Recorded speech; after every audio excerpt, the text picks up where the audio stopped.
একটি মেয়েকে পটাবার জন্য আমি বিতর্ক করেছিলাম, কিন্তু আজকে তোমরা এসছো, কেউ প্রধানমন্ত্রী হবা, কেউ হিলারি হবা। কি ভয়ঙ্কর মিথ্যা কথা! কারণ আমি একটি মেয়েকে শুধু পটাতে চেয়েছিলাম। কি দিয়ে? বিতর্ক দিয়ে। সে আমাকে পাত্তা দেয় না, সে আমার দিকে তাকায় না। আমি তখন অষ্টম শ্রেণীতে পড়ি, শুধু তার দিকে একবার তাকাবো, কি সে কৌশল, কিন্তু সে তাকায় না। পরে ভাবলাম বিতর্ককে আশ্রয় করি, সেখানে যদি দাঁড়ায় তাহলে মেয়েটি মনে হয় আমার দিকে তাকিয়েই থাকবে। এই আশায় আমি বিতর্ক করেছিলাম। এরকম আশা নিয়ে একবার আমি সিলেট যাচ্ছিলাম। তখন আমি আর অষ্টম শ্রেণীর বালক নই, এয়ারপোর্ট স্টেশন থেকে উঠেছি। তো যাওয়ার সময় ট্রেন, সকালে সিলেটের ট্রেন, আমি উঠলাম।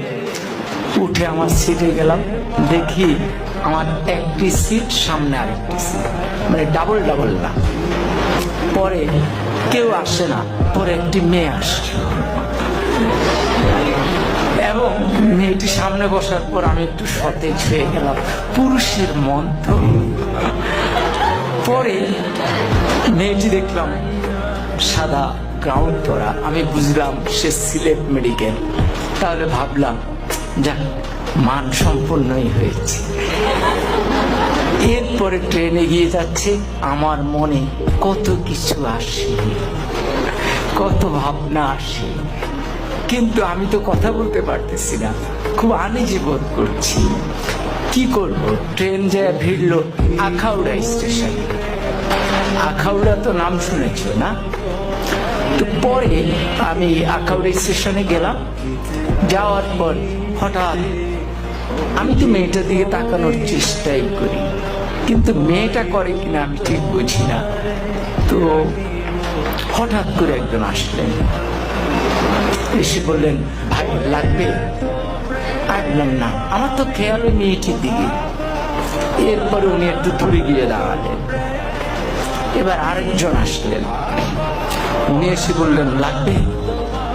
আমি বললাম না। এবার উনিও গিয়ে দাঁড়ালেন, কেউ যাচ্ছেন না। তৃতীয় একজন একটু মোটা, সে আরেকটু মুখের সুরে লাগবে? আমি বললাম না। এরপরে চতুর্থ জন আসলেন, উনি এসে বললেন ভাই লাগবে তো? আমি বললাম না না। এখন এই যতবার লাগবে বলে মেয়েটি ততবার পলকে পলকে আমার দিকে তাকায়। এখন আমি ঠিক বুঝতেছি না কি লাগবে, কি বলে। পরে আমি একটু উত্তেজিত হয়ে চারজনকে ডাকলাম, কি সমস্যা, কি লাগবে? আপনারা চারজনই আমাকে ঘিরে দাঁড়িয়েছেন আমার জানালার সামনে। তখন বললো বলবো তো বললেন। বললো ভাই আমরা হিরোইন বিক্রি করি, আপনাকে দেখে মনে হয় দারুণ ভাবে আপনি হিরোইন। ফলে যে মেয়েটির কাছে আমি এয়ারপোর্টের সামনে নায়ক হয়ে উঠলাম, আখাউড়ায় হয়ে গেলাম হিরোইনসি, বাকি সময় আমি আর তার দিকে ভুলও তাকাইনি। কিন্তু মেয়েটি ওই হিরোইনসি বলার পর যে মুস্কি হাসি দিয়েছে, সে হাসিটি আজও আমি ভুলিনি।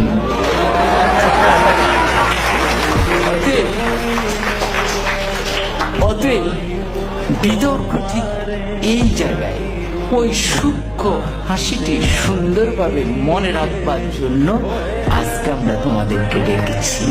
জোর করে মেয়েটিকে উঠিয়ে নেওয়ার জন্য নয়, তার ওই সুন্দর হাসি নিয়ে আমি আমার জীবন পার করে দিচ্ছি। বিতর্ক আমাকে এই জায়গায় শিক্ষাটা দিয়েছে।